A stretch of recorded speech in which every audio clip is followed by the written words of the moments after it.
यहाँ पर भी वोल्टेज कितना आएगा? V आएगा। क्लियर? समझ में आया या नहीं आया? बताओ नहीं। ओके, तो ये कॉम्बिनेशन है। अब वैसे ही यहाँ पर I1 को कैसे लिखेंगे, I2 को कैसे लिखेंगे? देखो, जब I1 का वैल्यू मैं लिखूंगा, मैं R2 को लूंगा। किसको लूंगा? R2। तो ये कितना हो जाएगा? R2 इंटू कितना? R2 into I by R1 plus R2। बोलो समझ में आया या नहीं आया? अगर मैं I2 को लिखूंगा, I2 उल्टा जाएगा, R1 into I by R1 plus R2। इसको बोलते हैं करंट डिवाइडर फॉर्मूला। आ जाओ इस क्वेश्चन में V1 V2 लिखेंगे। जब V1 लिखेंगे हम लेंगे R1। किसको लेंगे? R1। किसको लेंगे? R1।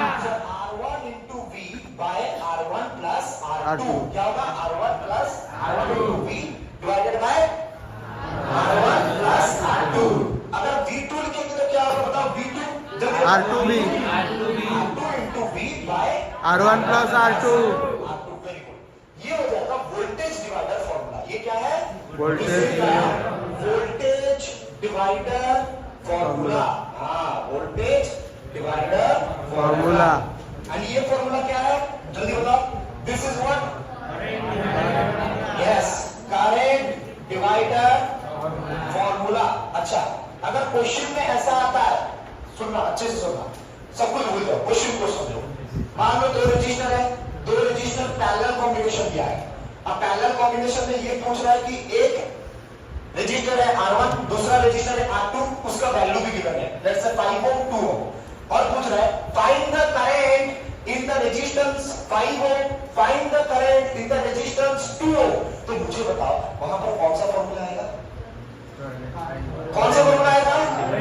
Yes, current divider formula. अगर फॉर्मूला लगा डाला तो लाइन जिंदा डाला। ये सब अगर फॉर्मूला नहीं पता है तो वहां पर मेथड होगा और भी लंबा लंबा खींचेगा ना भाई, तुम्हें निकालना पड़ेगा वहां पर वोल्टेज कितना है, वोल्टेज तो होगा, रेजिस्टेंस क्या है, वो करंट निकालने में टाइम लगेगा। बट अगर फॉर्मूला पता है तो इजीली आ जाएगा।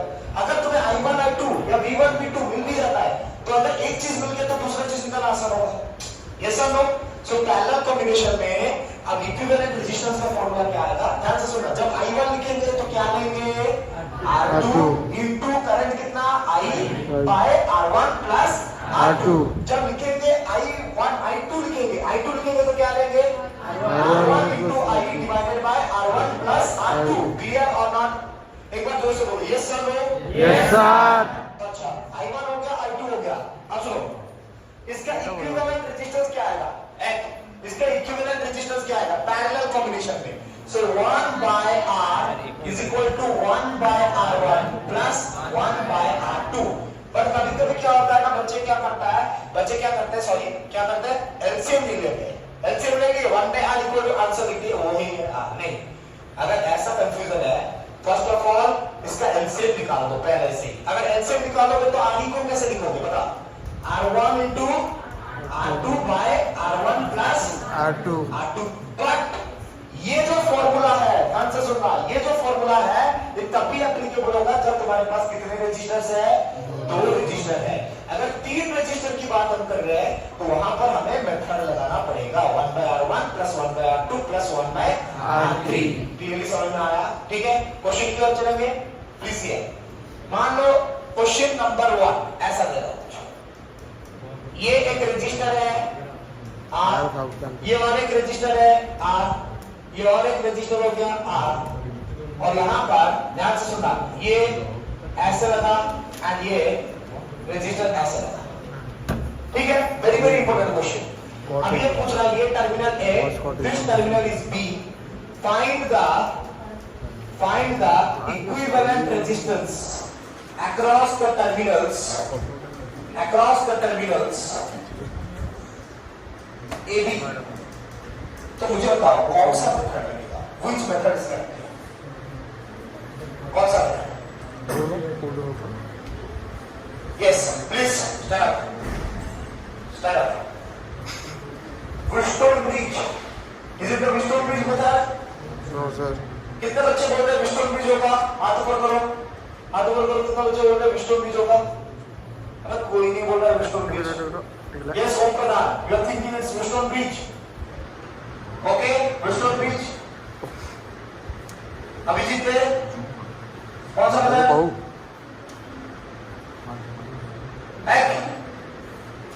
विस्टोन ब्रिज या ये कर दिया, वो भूल जाओगे। हाँ, विस्टोन ब्रिज या ये कर दिया, एक ड्यूटी बैठ जाए। विस्टोन ब्रिज होगा, अरे भैया गधे जैसा मत सोचो, इंसान के जैसा सोचो। अब यहाँ पर विस्टोन ब्रिज होगा या नहीं होगा, ये हम वेरीफाई करेंगे। कैसे? मान लो ये पोटेंशियल जब भी टर्मिनल्स की बात हो रही है, टर्मिनल्स की, अब टर्मिनल्स मतलब कौन कौन से टर्मिनल है? ए टर्मिनल एंड बी टर्मिनल। अब मान लो एक टर्मिनल हायर पोटेंशियल में है, किस पोटेंशियल में है?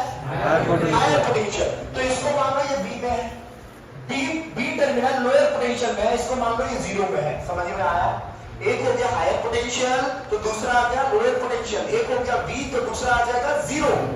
अगर बी और जीरो हो गया तो सर मुझे बताओ, अगर ये बी है तो क्या ये बी होगा? होगा? नहीं हो पाएगा, क्योंकि यहाँ पर बीच में एक रजिस्टर है। इसको कौन लेगा? इसको कौन कंसीडर करेगा? बताओ। तो अगर बी है तो ये बी नहीं होगा, बिकॉज रजिस्टर पोटेंशियल के फ्लो को अलाउ ही नहीं करेगा।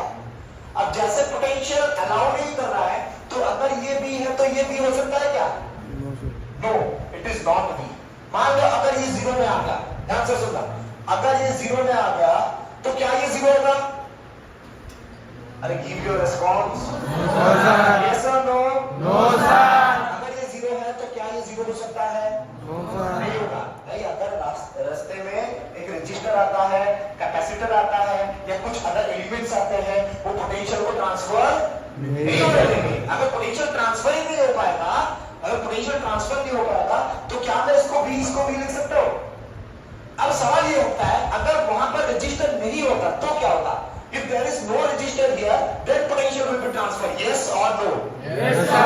समझ में आया? मान लो ऐसे बना दो, सर्किट ऐसे बना दूंगा, यहाँ पर इसको हटा दूंगा, ध्यान से देखना, ये हटा दूंगा। अगर ऐसे लगा दूंगा भी, तो अब ट्रांसफर होगा या नहीं होगा?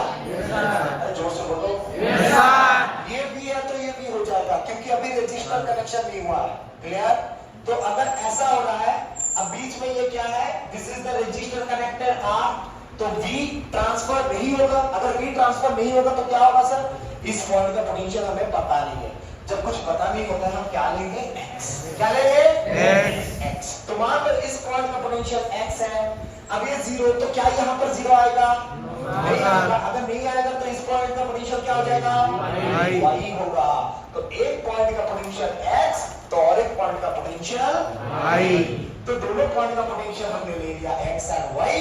अब लगाएंगे बैलेंस्ड कंडीशन। पहले सर्किट को बनाते हैं, ठीक है? एक एक करके सर्किट को कनेक्ट करते हैं। देखो ध्यान से देखो, ये पॉइंट क्या है? यहाँ पर टोटल कितने पॉइंट्स हैं?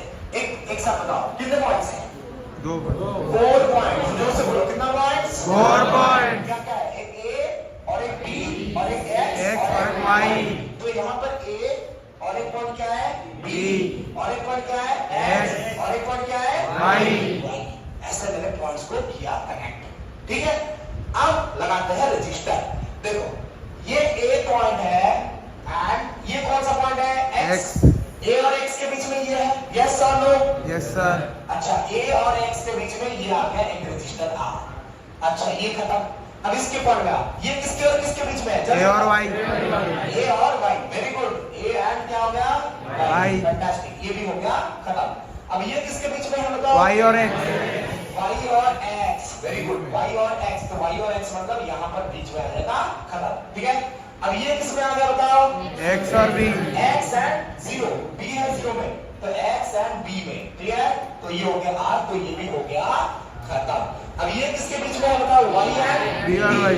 Y एंड B, तो ये आ गया Y एंड B। तो ये कंडीशन कैसा है? विस्टोन।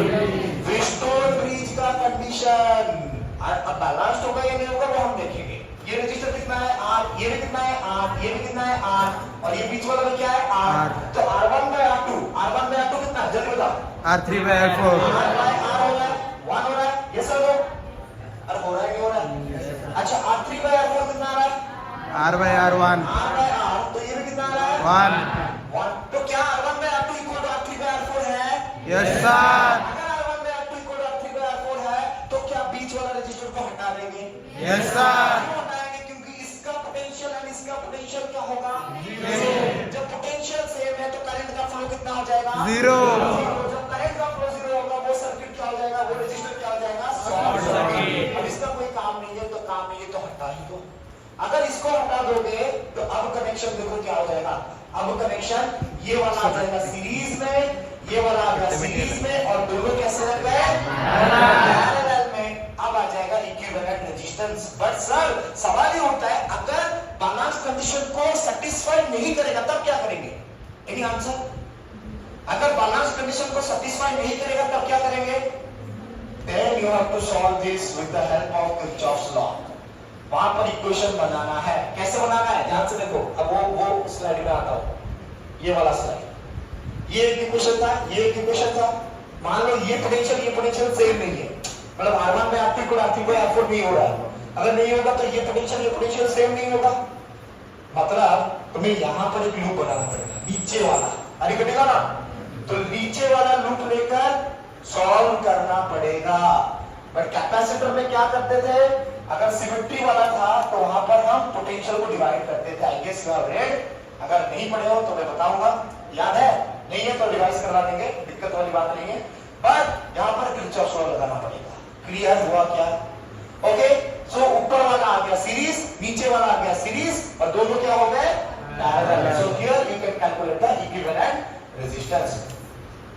यहां तक सबको समझ में आया? Yes, sir. Yes or no? Yes, sir.